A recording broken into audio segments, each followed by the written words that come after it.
There it goes. The stretch produced an amazing finish by Billy Mills.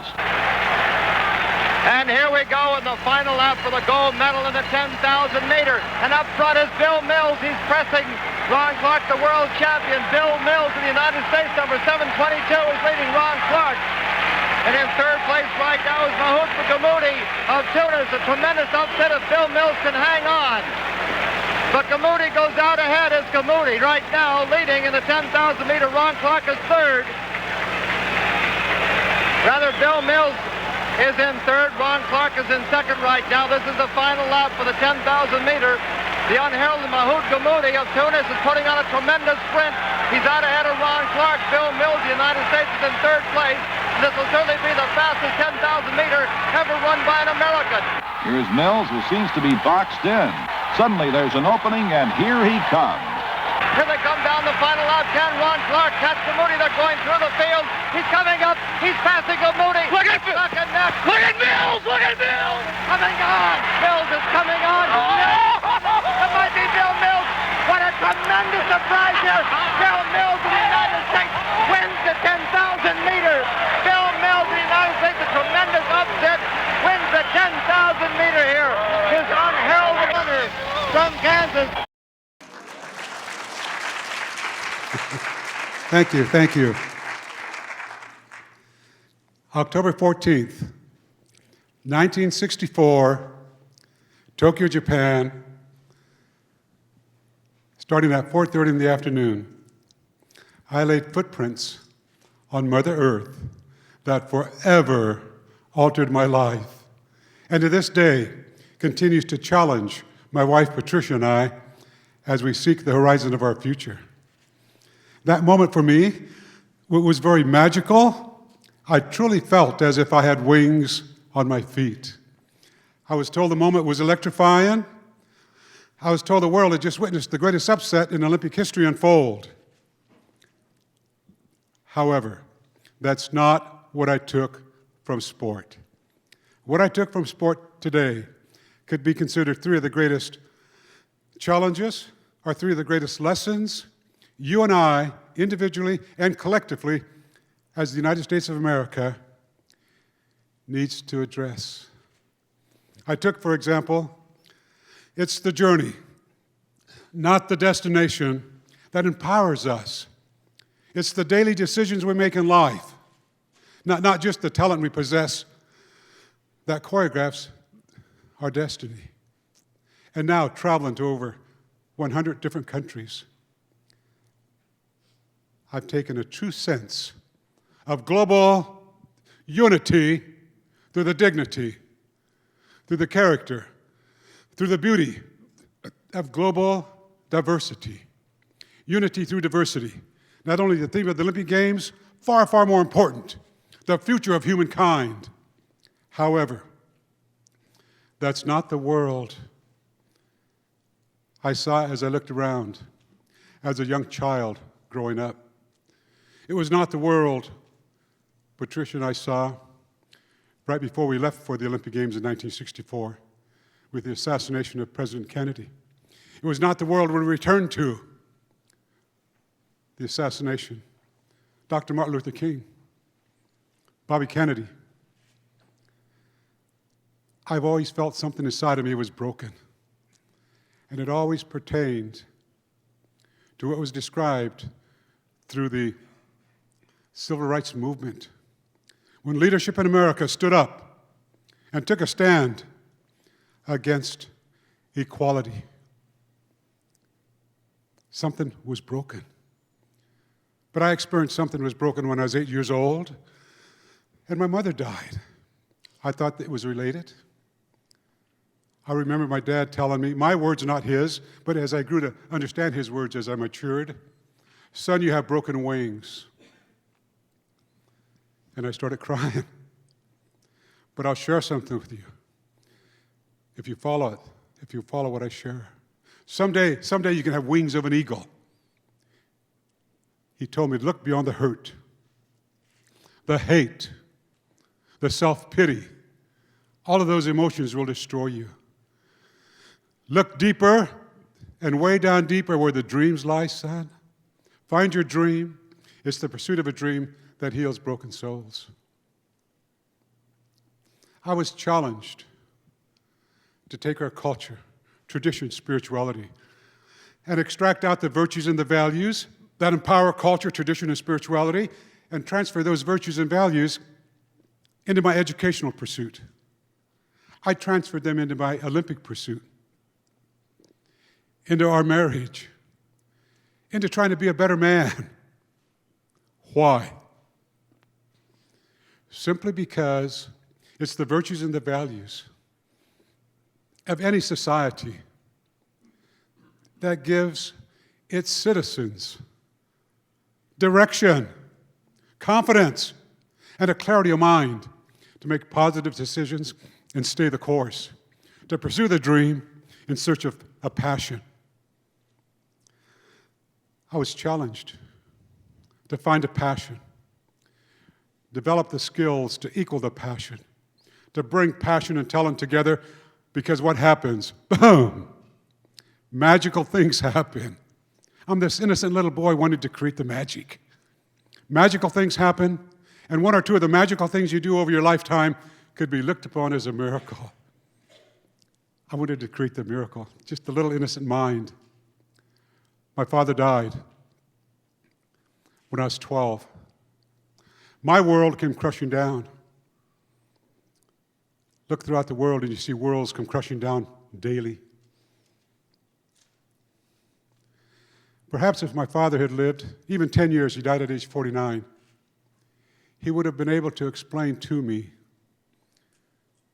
a message, if there was a message, laid on Mother Earth by the footprints of my European ancestors and my indigenous ancestors, half Indian, half white. But I was blessed. With his loss, I still had my brothers and sisters. Their love, their support, just a special look. I knew I belonged. I knew they loved me. And I continued trying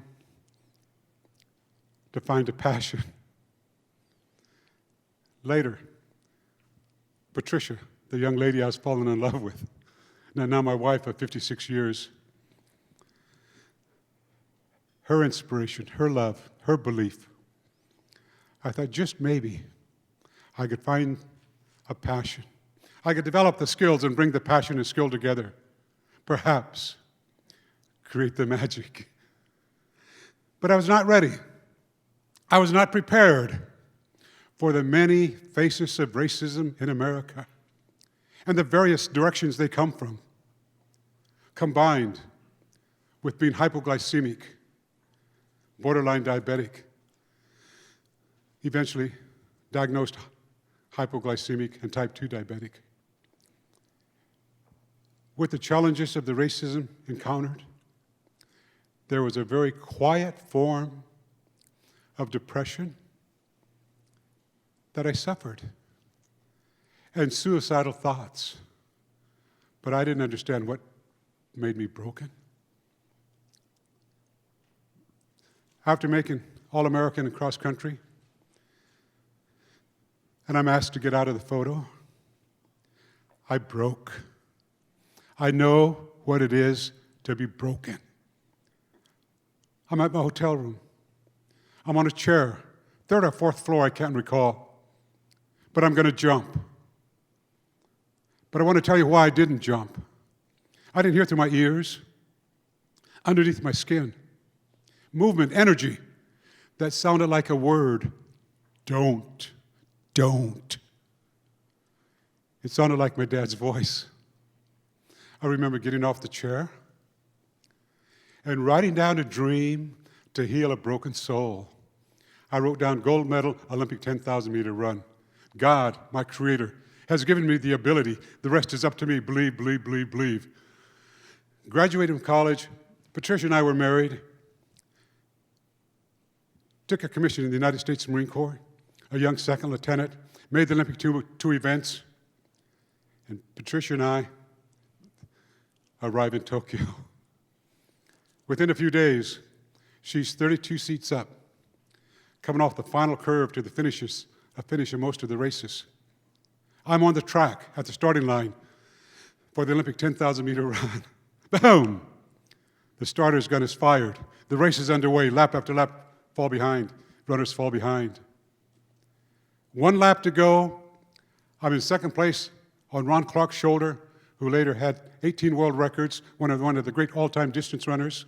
And behind me, Mohamed Gamoudi from Tunisia. 300 meters to go. I'm still on Clark's shoulder. I'm accidentally pushing into the third lane. I stumbled. Gamoudi told me later, Billy, I saw my opportunity to strike. He struck. Thoughts going through my mind after making the Olympic team. Thought of suicide.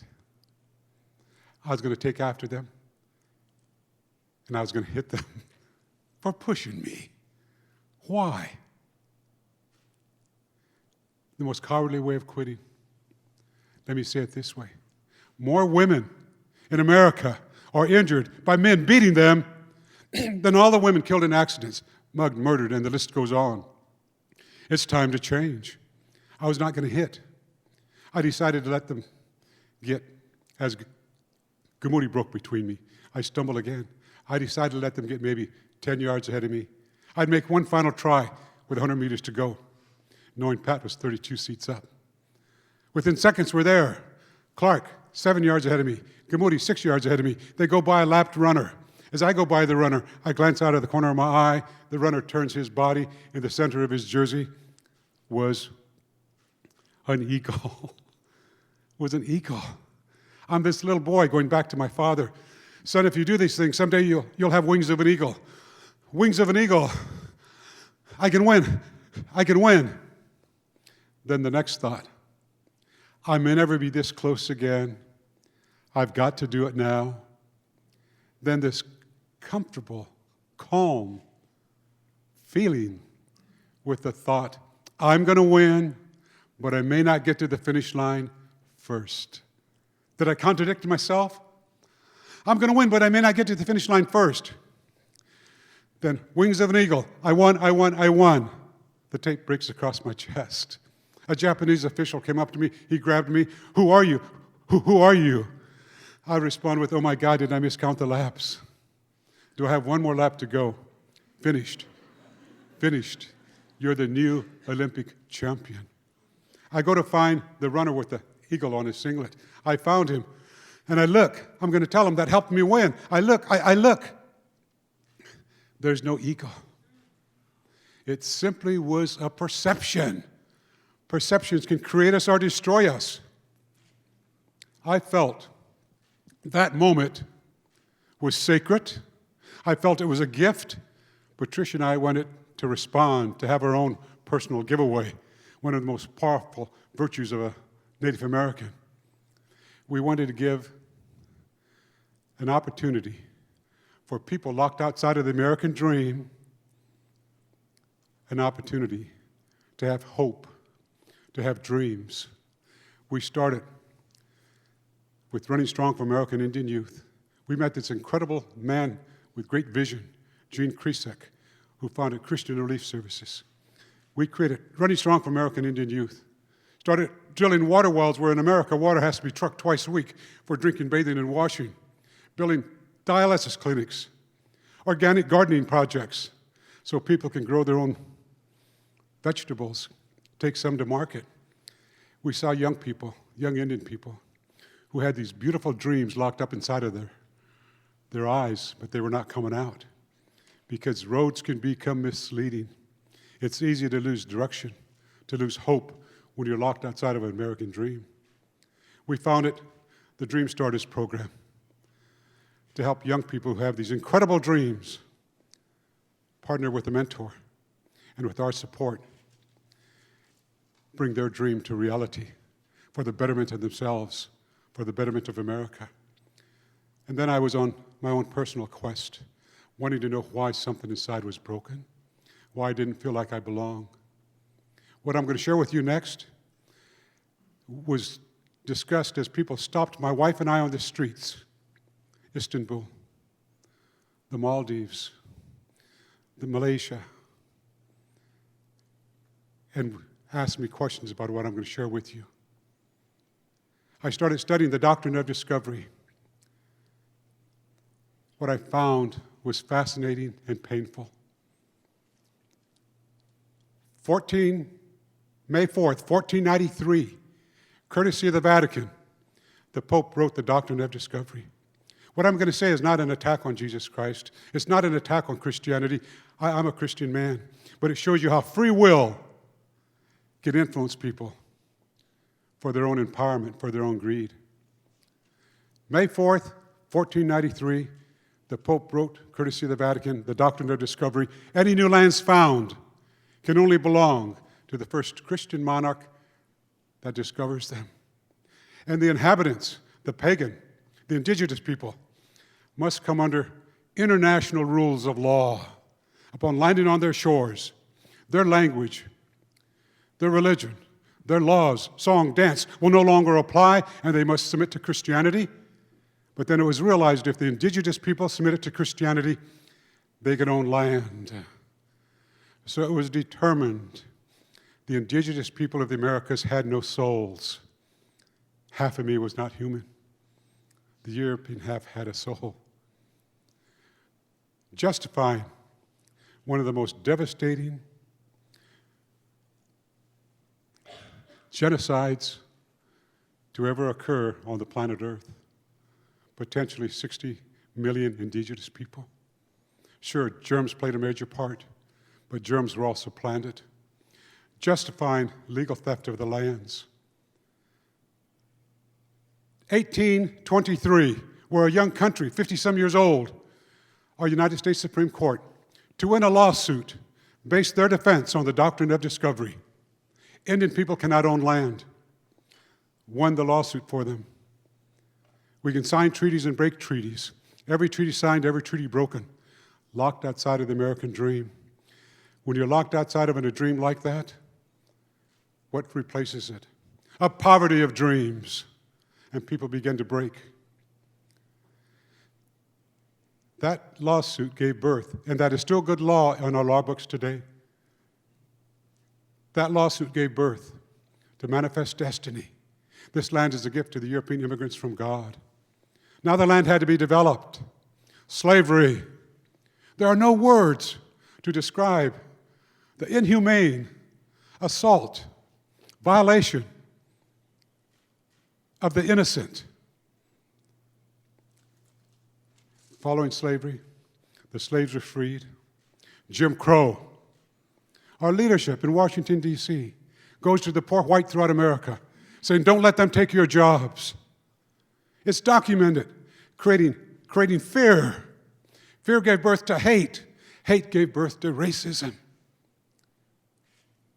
1963, the Civil Rights Act is passed, and you find multitudes of leadership in America going to the streets and protesting equality for all. That was counteracted, the Civil Rights Act, with the new Jim Crow, the war on drugs, to make first hippies and African-American men, soon spread to all young men of color, felons. That's our footprints, but that's not who we are. Other countries are discussing those footprints. We need to tell our own stories. Never in the history of our country has the need for tribal governments, state governments, federal governments to come together and, along with our marketplace, choreograph our journey into the horizon of our future and find the birth of the innocence and the sacredness of our democracy. The footprints of the doctrine of discovery, manifest destiny, treaty signed, treaties broken, slavery, are etched into every fiber of our socialism, our social way of life, into our educational way of life, into our political system, forever dictating, to a great extent, our rule of law. We need to address, and ever in the history of our country, as the need to address issues has never been greater. if we don't address and fulfill the maturity of democracy, the sacredness of democracy, the promised land for all of our immigrants, past, present, and future, as well as the indigenous people, we become an autocracy. I vote for democracy.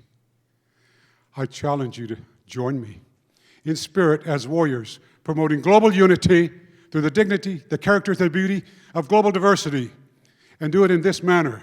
We promote within our own borders, within our own lands, national unity through the dignity, through the character, through the beauty of our national diversity, and give birth to the true form of democracy for the people, by the people, the equality and the sacredness. I stand before you in closing. Billy Mills, my Christian name. Ta Makosha Tekahila, my Lakota name. I'm humbled, I'm honored to be a citizen of the United States of America. I'm humbled and honored to be a tribal member, a citizen of the Oglala Lakota tribal nation. And I'm proud to say I was an officer in the United States Marine Corps, willing to give my life so democracy could live. Thank you.